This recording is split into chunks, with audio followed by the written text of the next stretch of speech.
Periudha parë që erdha si gazetar, unë erdhe nga mësues në Dugajin, erdhe në 84-shin, këtu, për 1 vjet.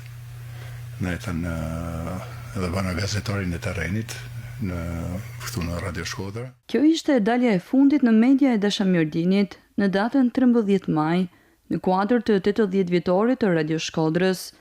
Në mëngjesin e datës 28 qershor, një lajm i trisht erdhi nga Italia, është ndar nga jeta e Dashamjordini, ish drejtor, ish kryeredaktor dhe ish gazetar i Radio Shkodra dhe RTS Shkodra për gjatë 22 viteve.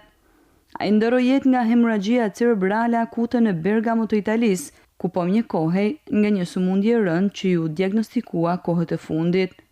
Për 7 vite, Dashamjordini ishte drejtori i Radio Shkodra dhe RTS Shkodra në harkun kohor 2000-2003 dhe më pas në vitet 2017-2021.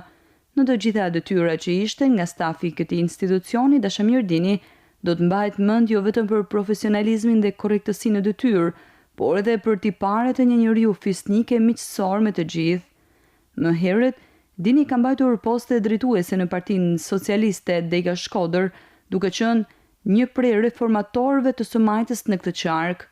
Një pasion i veçantë i tij ishte letërsia, veçanërisht poezia, të cilën ai e bashkëndante shpeshherë edhe në rrjetet sociale.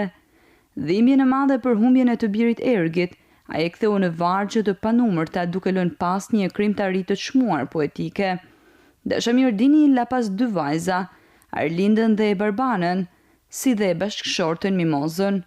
Stafi i RTS Shkodra i shpreh ngushëllime familjes, të afërmëve, miqve dhe të njohurve për këtë humbje të madhe dhe shumë para kohe.